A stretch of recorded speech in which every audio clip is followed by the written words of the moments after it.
In this video, I'm going to completely disassemble the grinder burr assembly from a Sage espresso machine. Check every part for wear or damage, clean everything properly, and then put it all back together.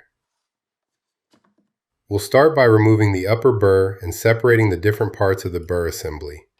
As you take it apart, pay attention to how everything is positioned. There are several small components here, and getting them back in the correct order is important for the grinder to work properly.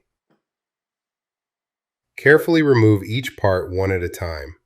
As you take it apart, check the washers, the nut, and the surrounding parts for any signs of wear, damage, or anything missing.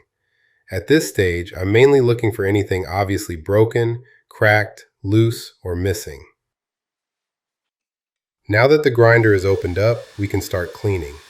First, I vacuum out all the loose coffee grounds around the grinder. Coffee can build up surprisingly quickly in this area, so remove as much of it as possible before continuing.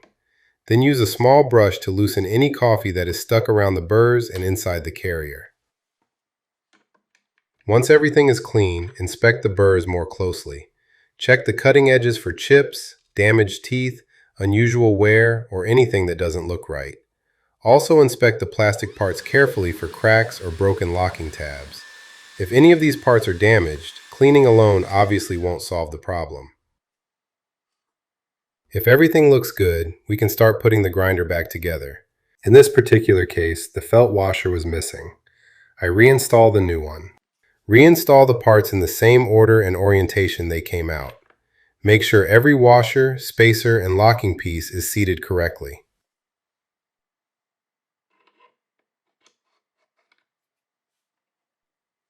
Once assembled, check that the burr mechanism moves freely and that nothing is binding.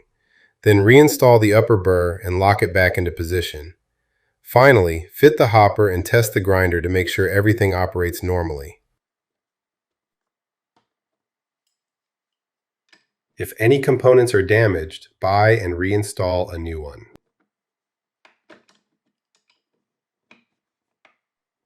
If you own a Sage or Breville and want more repair and troubleshooting guides like this, subscribe to Brewfix. I'm building a complete repair library for these machines.